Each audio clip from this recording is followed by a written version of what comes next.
Meredith Molinari here. Thanks for joining me once again on the Songwriters stage. We're very pleased to have with us in studio Leona Naess, and some members from her band are joining us today.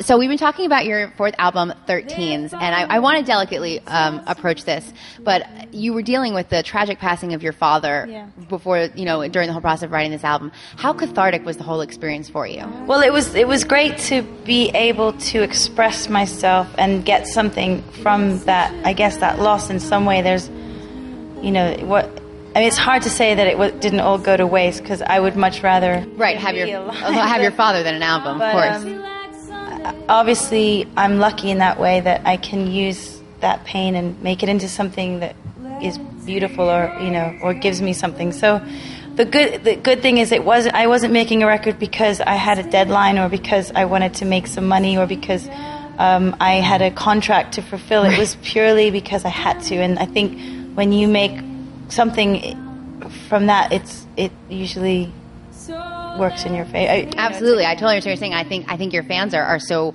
grateful to you for taking such a tragic experience and turning it into something that you can share with them. And I think you give so much of yourself in every one of your songs that, as a fan, you kind of just have to be like, wow, we're pretty lucky. Like, that's amazing that you would take that and share that with us. I don't really know how to do it any other way, but I'm kind of jealous of people that can, because I think there's so much that you have going on in your life. You can't keep doing that. You have to kind of take from other people, I think.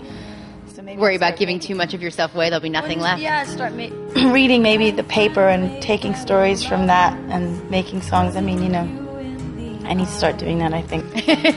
Open up the new... Well, you live in New York right now, currently, right? Yeah. So I'm sure there's lots of great stories in New York that you could definitely steal from. That's awesome. Now, you worked with Samuel Dixon on this album. Talk to me about how that relationship got started. Well, I'd moved back to London from New York. I didn't know anybody. I didn't have any musician friends. And as an artist or musician, you need to, I think, surround yourself with people that inspire you and you can create with. And I didn't have that. And I had one friend that did know people, and he introduced me to Sam. And Sam lived in north of London in Queen's Park, which is was quite north from where I was.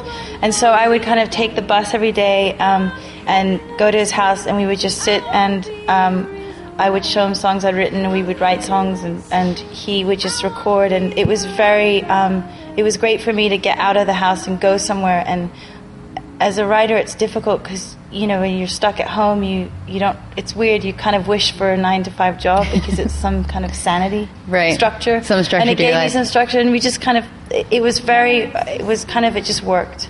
Now, did he help you, whittle down the huge, massive songs you had to get to the 11 that wound up on 13s, or was that something that you went through yourself? I had done 2 records worth of songs before I met Sam. I did stuff in New York, and then I did some stuff in Sweden.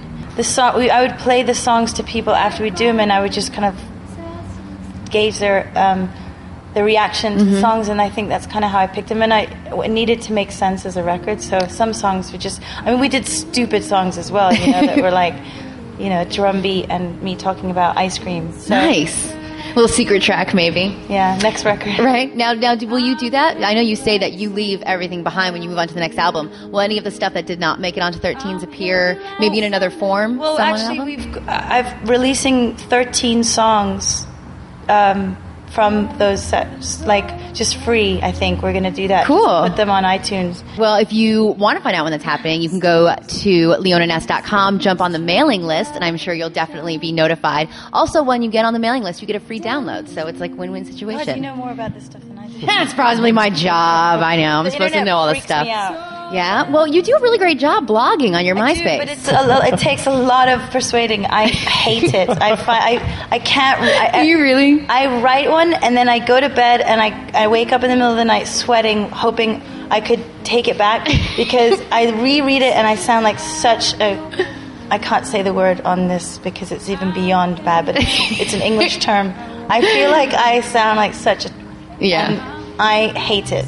So... Well, we love it, and we appreciate you feeling like just for us. Okay. Stick around. We're going to be right back with more from Leona Naess here today on the Songwriters stage. Lovers, 'cause they look you in the eye, and they'll put you in the middle of 1,000